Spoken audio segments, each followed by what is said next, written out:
noches, amigas y amigos de Call to Action, llamar a la acción. La revocación de mandato es una decisión constitucional complicada. Durante años existió de parte de los partidos opositores al PRI la intención de que la revocación de mandato fuera una realidad. Y por distintas razones, debates y argumentaciones en pro y en contra, la famosa revocación de mandato nunca se pudo poner a la práctica.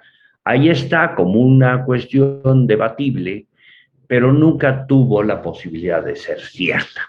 Finalmente este gobierno se decidió a hacerlo y es un discurso que el presidente lo empezó a usar desde pues, el arranque de su mandato, diciendo el pueblo quita y el pueblo pone, es decir, si la gente ya no está de acuerdo con lo que estamos haciendo, que lo diga a la mitad del sexenio y se acabó el asunto. Resulta que ahora esta famosa revocación de mandato es una obligación constitucional y el INE tiene la responsabilidad de realizar esta consulta. Se supone que la ciudadanía va a votar si desea que el gobierno del presidente López Obrador continúe o no. Para que esta consulta se dé, el INE requiere una cantidad importante de dinero, que como todo, para el INE cualquier atribución nueva que le dan es motivo de que haya mayor exigencia de dinero. Las elecciones del 2021 fueron las más caras del mundo, No hay un país que gaste tanto dinero en esta cuestión de la burocracia democrática que no para. Bueno, pues se ha hecho un problema porque el INE, para variar, acordó por una mayoría raquítica el que necesitaban más dinero para hacer la consulta. Y les dijeron que no, los señores diputados, al aprobar el presupuesto, pues les dieron una suma razonable, un poco más de 1,500 millones de pesos para hacer la consulta. Pero ellos dicen, no, pues con eso pues con eso no nos ajusta, necesitamos más dinero. Y ese es el único argumento, el único, no hay otro, por el que no quieren realizar la consulta de la revocación de mandato.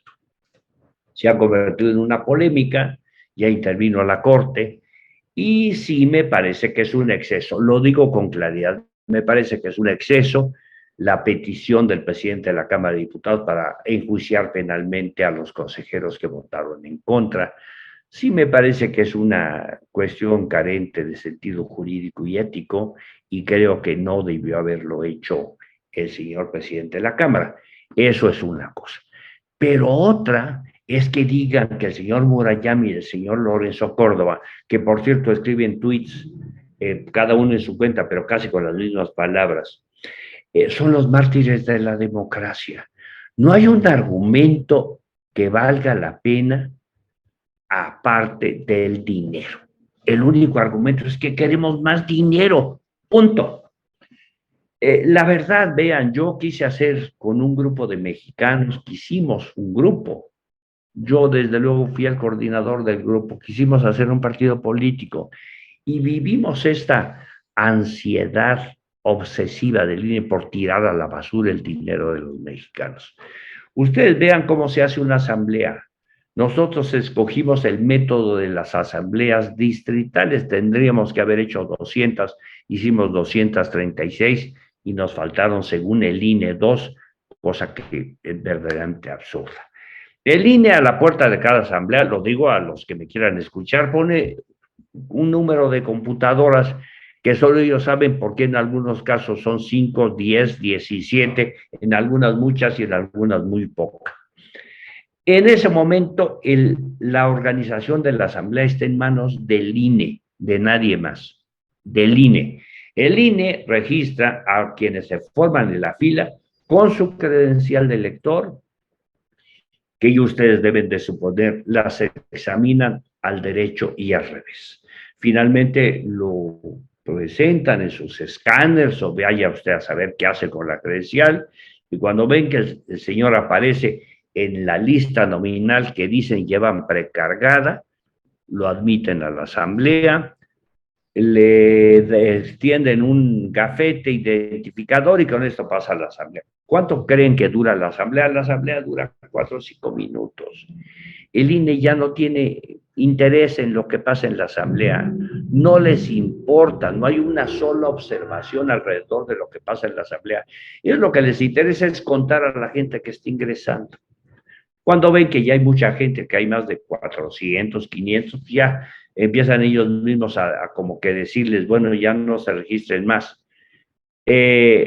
Cuando la cantidad es menor, son extremadamente exigentes y ve la credencial, lo checan, le hacen preguntas, le presentan en algunos casos un cuestionario, pero después de todo este calvario, el ciudadano ingresa a la asamblea, en la asamblea, pues ya el INE dice, pueden principiar su asamblea, ya no interviene en nada, tampoco le importa lo que pasa. A la conclusión, el INE redacta un acta final que no es final ni es acta, simplemente es un relato de lo que pasó ahí, le entregan a la gente una copia de esa acta que no es acta y ahí nos vemos. Ese es el procedimiento para hacer las asambleas.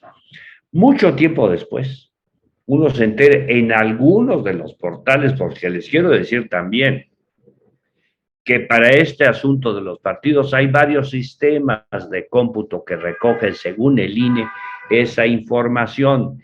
Y bueno, pues por ahí uno se entera que en el sistema 1, en el sistema 2, le descontaron a algunos de los que acudieron a la asamblea y en algunos casos hacen que se repita la asamblea diciendo, señores, no cumplieron con el número de gente adecuada. Los argumentos, que no lo encontraron en la lista nominal. Oiga, señor, pues si usted lo buscó en la lista nominal que tenía en la puerta cuando ingresó, que ya estuvo en otra asamblea, que estuvo en otra asamblea del mismo organización política, que estuvo en una asamblea de otra organización política, y yo me pregunto, que estamos en los sistemas del INE en la edad de piedra, porque yo digo que alguien que tiene una credencial de elector, no se olviden que la credencial del INE tiene más códigos de seguridad que una tarjeta de crédito.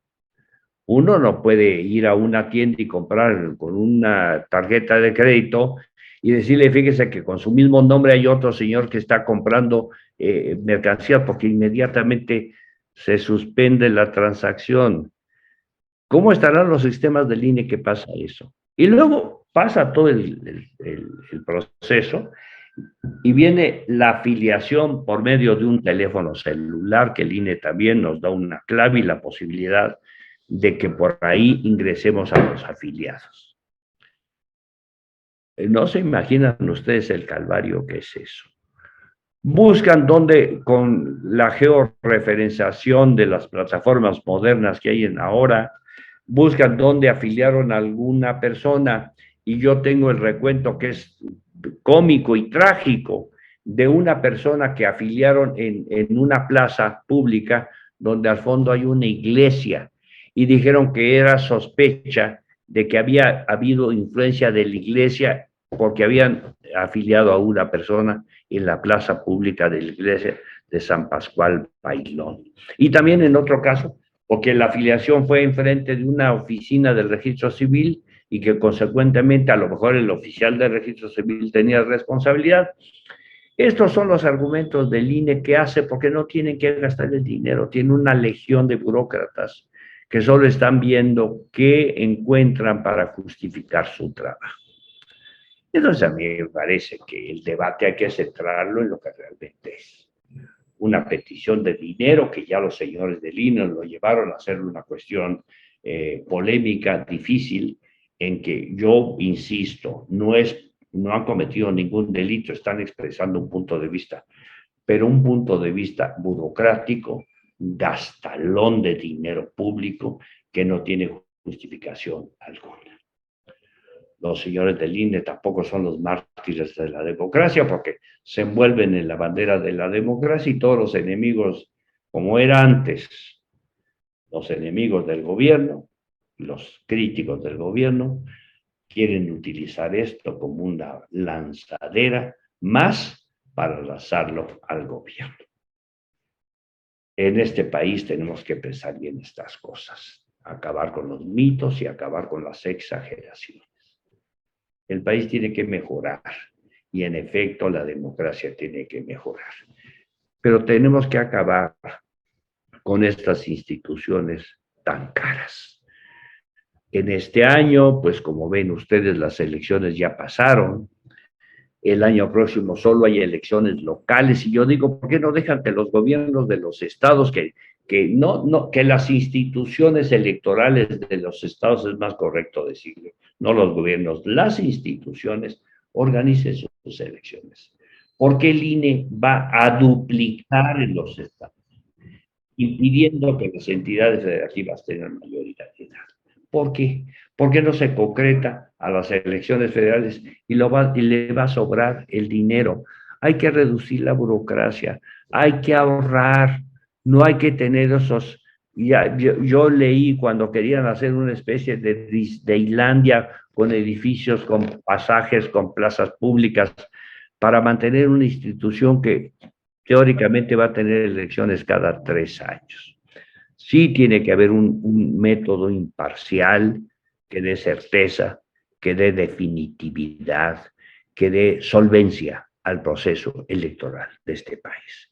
Pero buscar que cualquier cosa, primero que nada, esté el dinero, es una inconsecuencia que debemos de tener muy presentes. Amigas y amigos, el año próximo tendrá que ser mejor con el esfuerzo y con el ánimo de todos nosotros. El ánimo que tenemos ahora, pues no es del todo positivo. Ya son varios años de esta endiablada pandemia que no cesa y que parece un invento diabólico que cuando ya pensamos estamos saliendo, ocurre una nueva cepa, una nueva mutación o no sé qué demonios pasa, que hay que gastar otra vez más, hay que otra dosis más, hay que tener precauciones adicionales. Y yo creo que ya hemos sufrido mucho, pero que nos sirva para tratar de ser mejores, para tratar de que pensemos primero en México y en nuestras familias, en nuestros hijos, en el país que le vamos a heredar a nuestros nietos. Como estoy seguro que todos vamos a hacer el mejor esfuerzo, les deseo a todos que pasen un feliz año nuevo, que celebren sus fiestas con alegría, con emoción, con sentido mexicano, y que el año próximo sea mejor para todos nosotros. Buenas noches, feliz año nuevo.